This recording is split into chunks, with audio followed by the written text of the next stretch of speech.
L'année dernière, lorsque nous évoquions la mémoire de Samuel Paty, notre amie Delphine Girard disait que ce n'était pas de silence dont nous avions besoin pour honorer Samuel Paty, mais de bruit.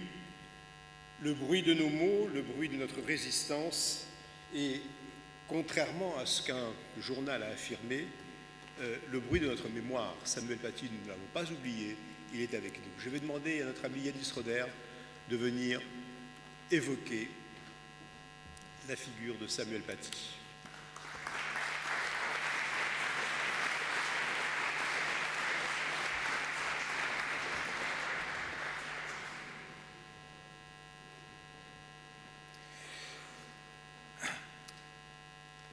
Il est des événements qui nous marquent, pour lesquels chacun se souvient où il se trouvait et ce qu'il faisait quand il a appris.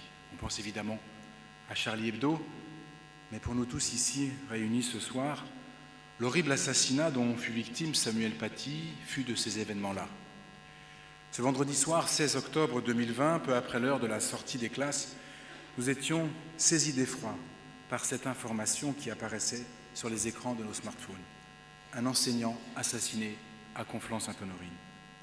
Tous ici, car nous comprenons la signification profonde de cet abominable attentat.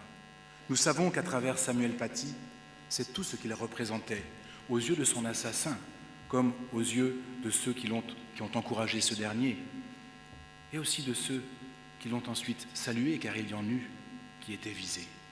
Ce jour-là, disait ici l'an dernier ma collègue et amie Delphine Girard, ce n'est pas seulement le corps d'un enseignant qui fut atrocement mutilé, mais le corps enseignant dans son ensemble.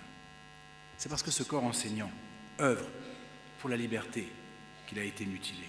C'est parce que Samuel Paty remplissait tous les jours la mission de l'école de la République qu'il fut assassiné.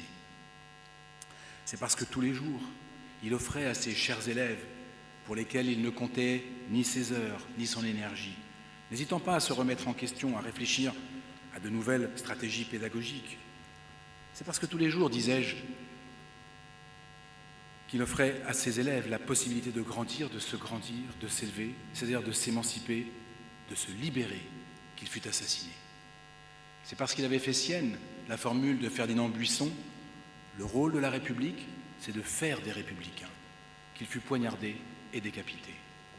Samuel Paty faisait partie de ces enseignants convaincus que chaque enfant de France doit se voir offrir l'opportunité de s'extraire des déterminismes qui sont les siens pour se construire, en être libre et autonome, pour se construire comme citoyen conscient, soucieux de l'intérêt général. C'est là, bien sûr, le rôle de l'école.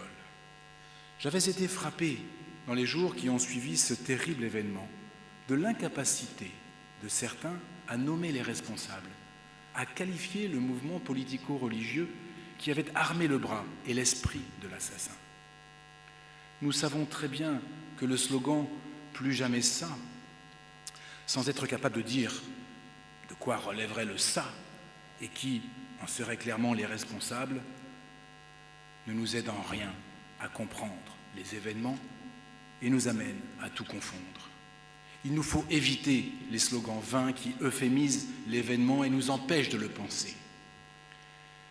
Car nous n'avons pas peur de nommer l'assassin. Et l'assassin, comme l'a rappelé justement Gilbert Abergel, c'est l'islamisme. Il ne faut pas nous y tromper. La terreur est une stratégie politique. Et les Algériens qui ont traversé la décennie noire le savent parfaitement. S'imposer par la force, la haine et la terreur, voilà ce qu'est cette stratégie. Combien d'enseignantes et d'enseignants furent assassinés et décapités en Algérie dans les années 90 ?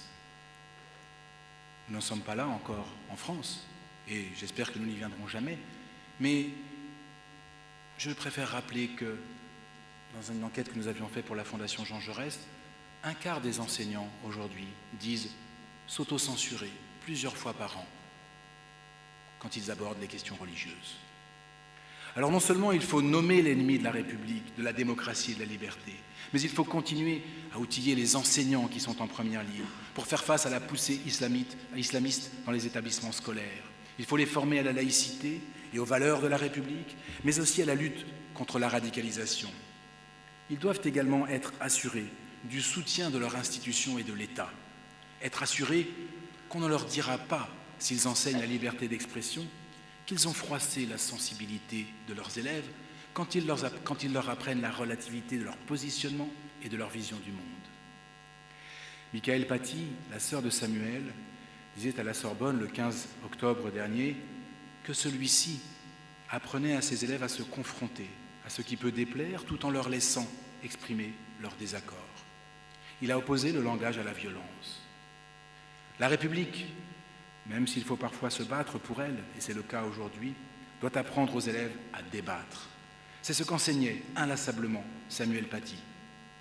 Et c'est ce que nous continuerons à faire toujours.